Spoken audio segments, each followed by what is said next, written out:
By the 1960s, there were very few achievements that Joe Kirkwood Jr. couldn't claim with distinction. He'd been both a successful actor in the Joe Palooka film series and a world-renowned athlete on the PGA Tour.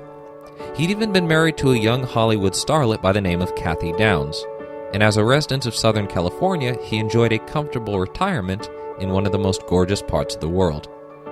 By any measure, he had acquired and accomplished more than most Americans could ever dream of.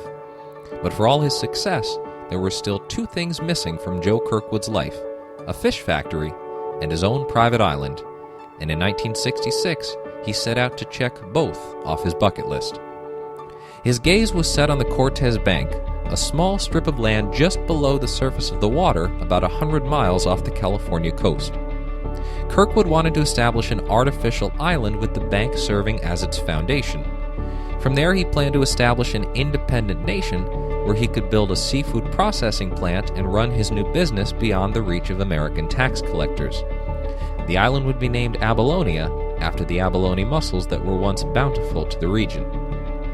To bring his business plan to life, he assembled a team that could have been taken straight from a heist movie, including a professional diver, a savings and loan executive, the owner of a rock quarry, and the son of a Mexican president. His plan?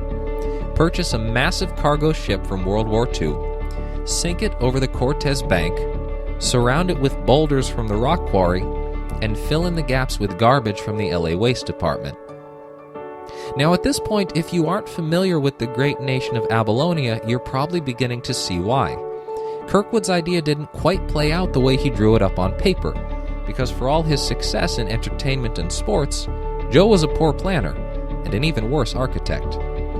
In his desperation to ensure that the mission was properly funded, Joe had actually sold off parts of the ship, including chains, ropes, and anchors that would be vital for securing his new island in place. So when he arrived at the bank and began to sink the freighter, he was shocked to realize there was very little holding it there. Soon after, in what should have been a surprise to no one, the ship succumbed to the choppy waves around the Cortez Bank, and the USS Abylonia was pushed into the sea. And with that, the young nation of Abylonia, like the great city of Atlantis before it, was cut down in its prime and delivered a watery doom. Joe Kirkwood might have met the same fate at the bottom of the ocean were it not for the good fortune that he had brought two ships on his pilgrimage. So on November 15th, 1966, instead of planting a flag on his would-be kingdom and christening this new land in the name of tax-free lobster, Joe Kirkwood was forced to sail away, perhaps realizing at that moment that his dream was less abalone than it was just baloney.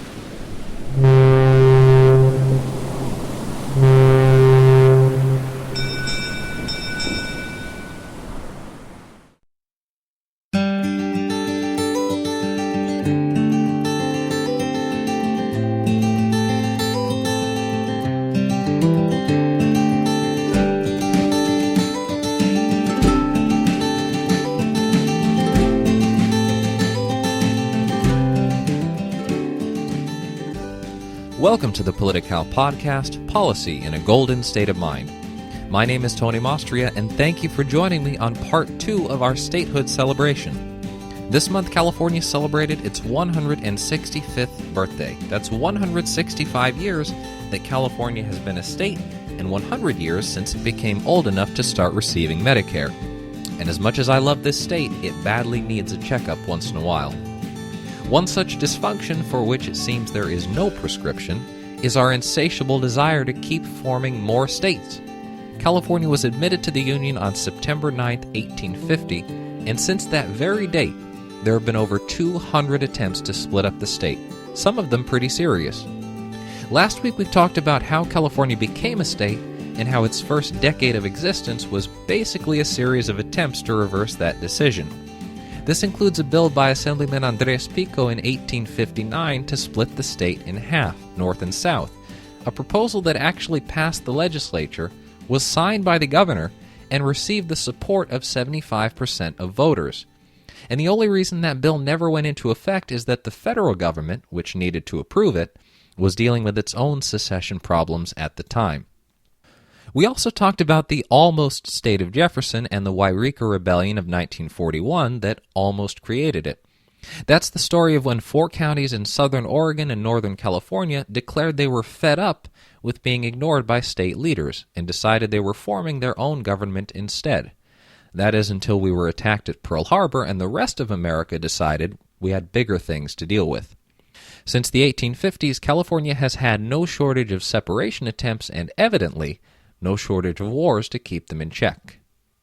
So today we're going to cover some of our more modern attempts at secession, and more fundamentally than that, we're going to talk about why some Californians want to secede in the first place, and what effects that decision might have.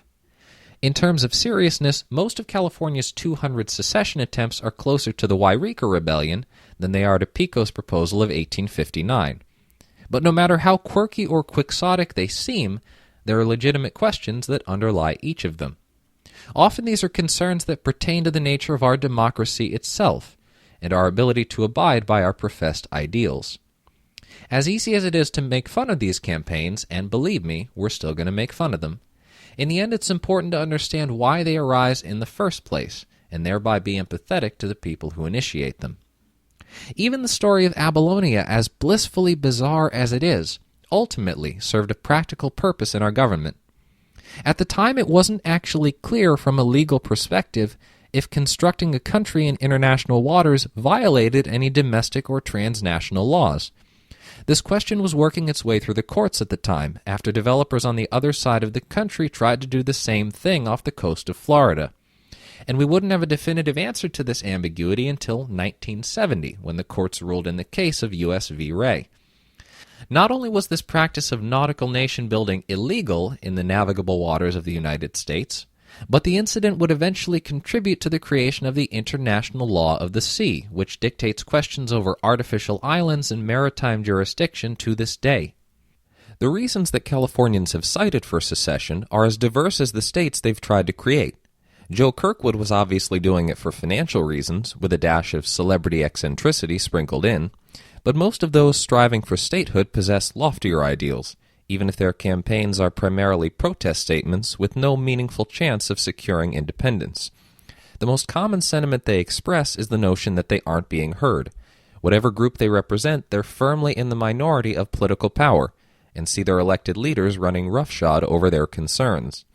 This was the case with Southern Californians in the 1800s and with Northern Californians in the 1900s, when citizens of the state of Jefferson included a literal double cross in their state seal. And Californians have been divided in this way along more than just geographic lines.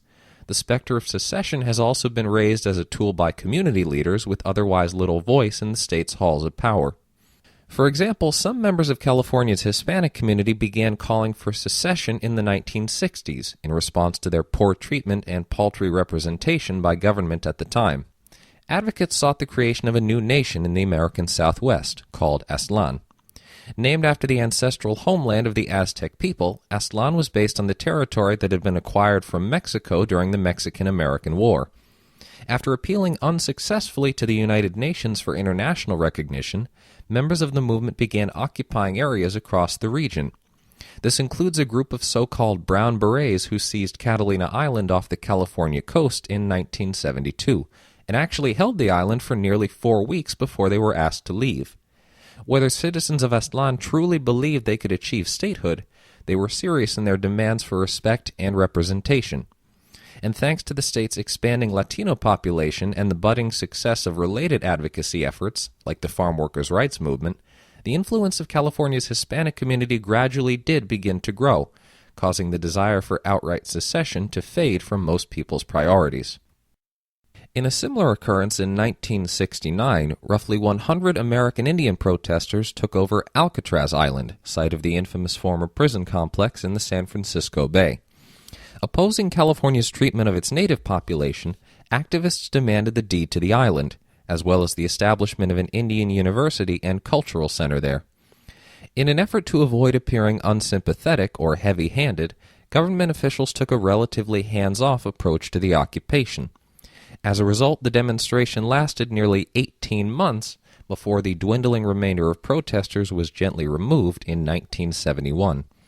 While the Alcatraz activists never stood a realistic chance of acquiring the island, their efforts are nonetheless credited with serving as a catalyst for other positive developments in U.S. tribal relations. This includes the return of tens of thousands of acres of Indian land, as well as the creation of one of the first Native American universities in our nation's history, though not on Alcatraz Island as protesters initially demanded. And perhaps most importantly, the demonstration helped highlight in vivid and visceral detail the suffering of the state's native population, generating a broader awareness and a greater appreciation of the issues afflicting them. Sometimes groups want to secede not because they feel left out, but because they'd rather be left alone. In 1975, the author Ernest Callenbach published the book Ecotopia, a novel in which the Pacific Northwest voluntarily isolates itself from the rest of the country. This fictional nation was based on a real set of principles at the time called bioregionalism, a 1970s outgrowth of the environmental movement emphasizing ecology, equality, and local culture and commerce. Ecotopia turned out to be more prophetic than Callenbach likely anticipated and spurred a modern movement for Northwest independence.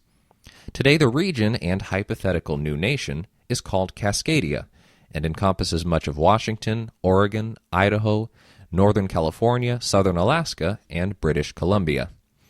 Cascadia even has its own flag, named the Doug, after the Douglas fir tree that graces the front of it, as well as an active community of proponents who serve as self-appointed ambassadors of the region.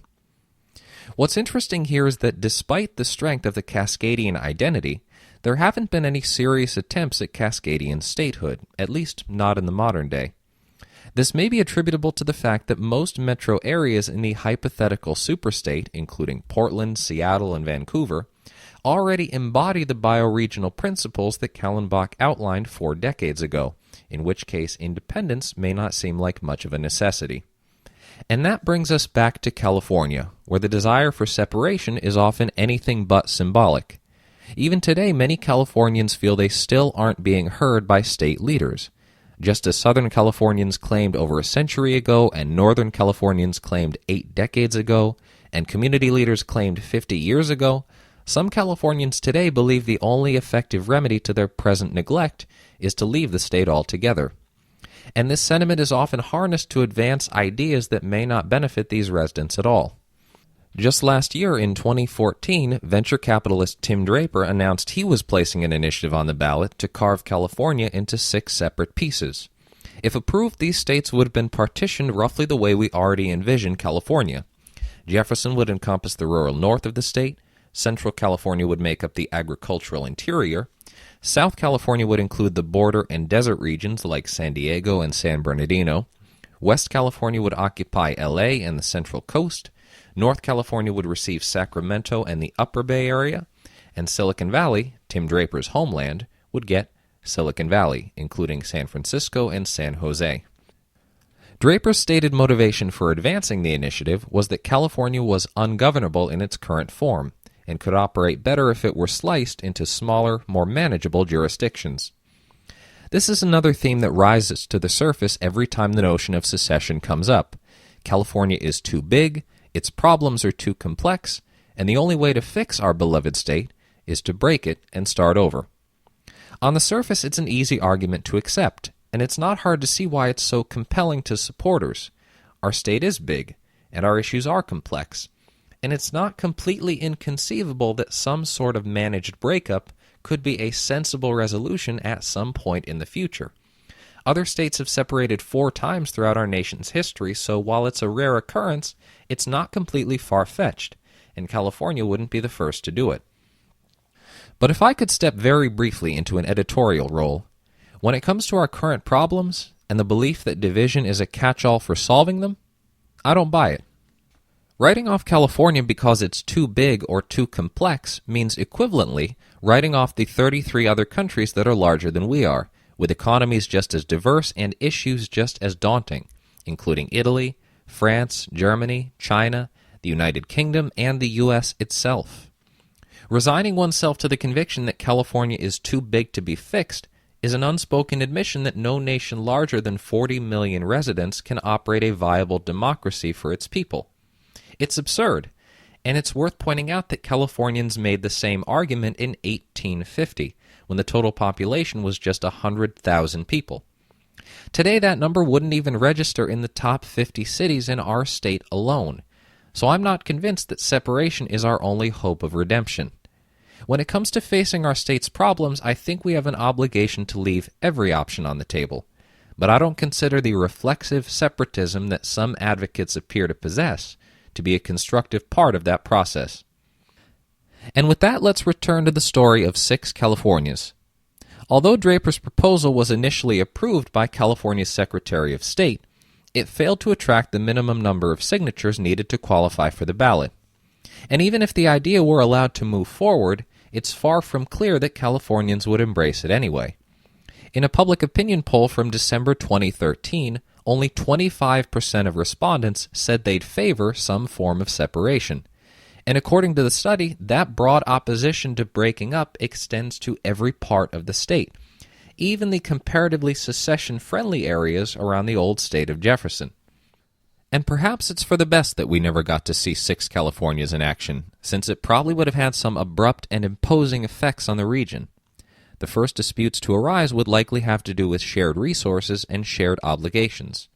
For example, the 6 states of California would immediately push to renegotiate their water rights, shattering a series of complicated interstate agreements and dragging every state in the Colorado River Basin back to the drawing board, including Arizona, Colorado, Nevada, New Mexico, Utah, and Wyoming.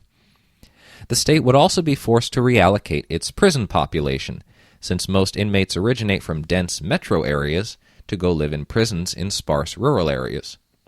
And I think I speak for everyone when I say that I don't even want to consider how California would go about redistributing its $260 billion debt. While 6 Californias could eventually resolve these differences, the most striking effects of separation would be long-term and fall hardest on those least able to cope with them. Instantaneously, a divided California would create the nation's richest and poorest states. Silicon Valley would possess an average annual income of $63,000, higher than all 50 states, while the state of Central California would possess an average income of just over $33,000, lower than all 50 states. In addition, average property values would be twice as high in Silicon Valley as they are in Central California, and per capita taxable sales would be 1/4 higher as well. The concern here isn't merely that residents of California's poorer areas would have a comparatively lower quality of life. That disparity with wealthier areas already exists and would likely continue regardless of how we divide up the state. Rather, the concern is that places like Central California wouldn't even have the resources to advance their own opportunities. Larger incomes means more revenue from income taxes. Higher property values means more revenue from property taxes. And greater sales means more revenue from sales taxes. All of these components allow our public services to function, and often the more we contribute, the better they work.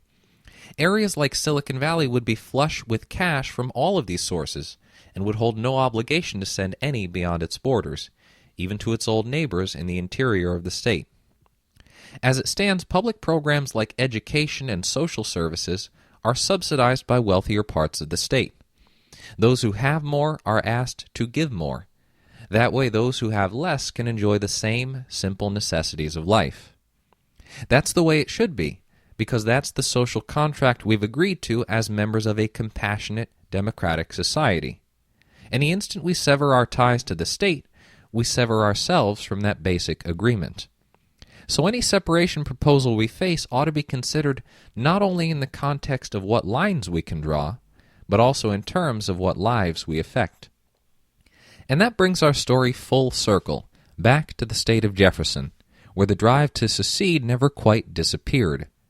On September 3, 2013, the Siskiyou County Board of Supervisors, the very heart of the once great state of Jefferson, voted in favor of seceding again. On September 23, 2013, the Modoc County Board of Supervisors, representing the northeast corner of our state, did likewise. On January 21, 2014, Glenn County announced its support, followed by Yuba County and Sutter County. On June 4th of last year, voters in Tehama County voted 56% in favor of leaving California, and both Lake and Lassen counties are voting on this same question next year. It could easily turn out that this contemporary call for Jeffersonian secession turns out the same way the last one did. But regardless of whether the effort succeeds, the implications are serious nonetheless. In all likelihood, today's state of Jefferson would face many of the same problems as the state of Central California. Currently, Jefferson residents receive more in public services than they contribute in public revenue, which isn't to say that they aren't entitled to those services, only that this reality makes financial viability seem much less attainable.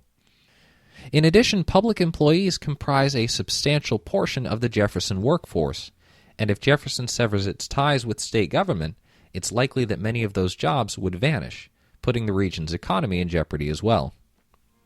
Even if every county in the north of the state votes to secede, it's almost certain that lawmakers wouldn't allow it to happen. But that doesn't mean they shouldn't listen or work to find a mutual solution instead. Unlike their predecessors, Jefferson residents no longer complain about roads. Instead, they're concerned with water rights, property protections, firearm legislation, and regulations imposed by a distant state capital.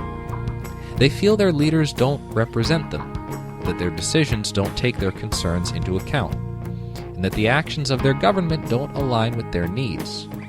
Most of all, they feel they aren't being heard, a sentiment that seemingly never burned out, even 8 decades after the first spark was lit.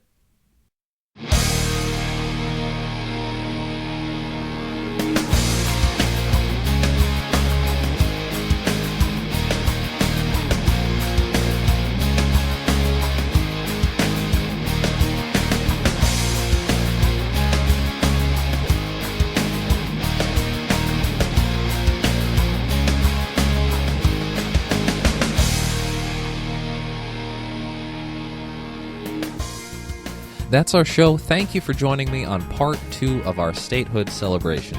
I hope you enjoyed both episodes because I had a blast putting them together. Before we go, I have one quick, very exciting announcement to share. The Politi-Cal Podcast has a new web address, which I think makes us a real website. From now on, the show can be found at politicalpod.org. So much simpler than before. That's politicalpod.org. As a disclaimer, you should know that all the previous links we sent out still work, and you can still reach the site through our old Blogspot address if that's what you have saved in your browser. But from now on, everything will redirect to the .org address. Why .org, you might ask? Well, first, because .com was taken. Second, when was the last time you found a .net address that looked legitimate? And third, I thought it would be appropriate to have the same type of domain that's usually associated with nonprofit organizations, because this is a nonprofit organization in the most literal sense of the phrase. We may not be helping people, but rest assured we are also not making any money for it. If you haven't done so already, remember to subscribe to the show using your favorite podcast app, including iTunes, SoundCloud, and Stitcher, and keep the conversation going on social media. You can like our podcast page at facebook.com/politicalpod and follow us on Twitter and Instagram, both at politicalpod. That's everything I have to say. Thanks for tuning in, and I'll see you next week.